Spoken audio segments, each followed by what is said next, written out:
But what's really interesting, I'd love you to sort of comment on how that view of academia, how the conventional view changed over the past 20 years. Well, I think the most noticeable feature, and this doesn't just apply to academia, what I noticed most strongly, the change in the last 20 years, is the collapse of trust. Uh, People do not trust, quote unquote, the authorities Yes. anymore. It actually doesn't matter what their authority's in. The moment somebody is set up as the official authority on a subject, people out there don't trust that person. Yeah. And there's a really good reason for that, because Yeah. the authorities have lied to us again and again and Yep. again and again and again, deliberately lied, deliberately concealed.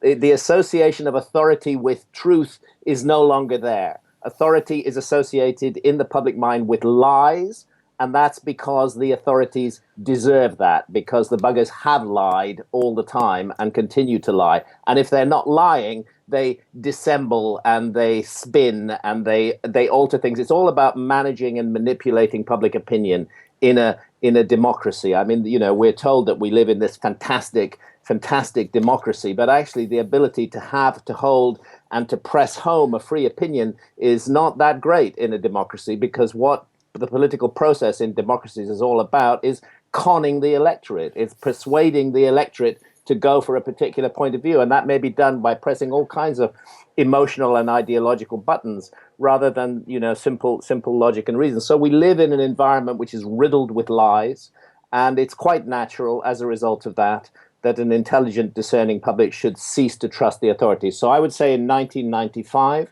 there was still a great deal of trust for the authorities. And when the big mainstream academics, Dr. X and Professor Y, said that Hancock was wrong, a large number of people said, okay, yeah, Hancock's wrong.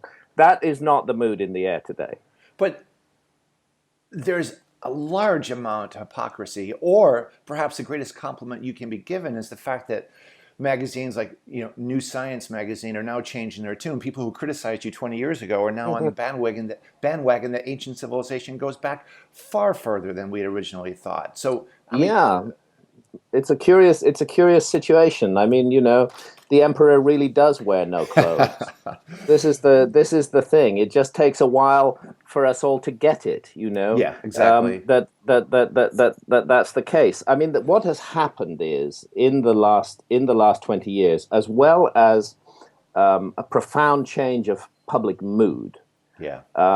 the sense that we've been hoodwinked and an urgent need to find out the truth. As well as that, there Yeah. have been a series of very significant archaeological discoveries which cannot be fitted into the mainstream paradigm. This is when paradigms shift, actually. They don't shift because people want them to shift. They shift because the mass of evidence that can no longer be explained by the old paradigm eventually overwhelms them, and they Right. just can't hack it anymore.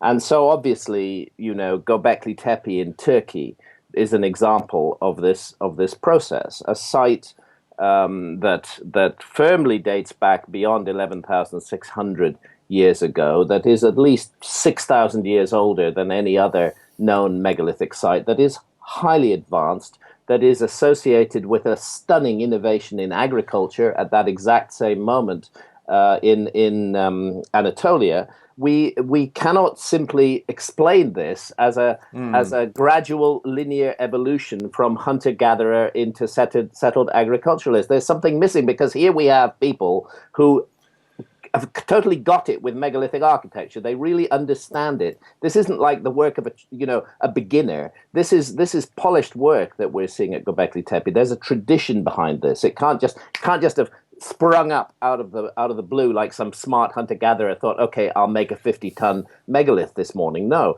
definitely not. And for that to be combined with this innovative approach of really, I won't call it the invention of agriculture, because I'm quite certain that agriculture existed before. Indeed, what we're looking at Göbekli Tepe is a consistent transfer of technology from a people who know about agriculture to a people who don't. And that's associated with a transfer of technology about megalithic architecture as well. And none of these things can be explained by the existing model. It's just not good enough to say, oh, well, they must have been very smart hunter-gatherers. No, they needed to develop the skills, and we don't see that on site.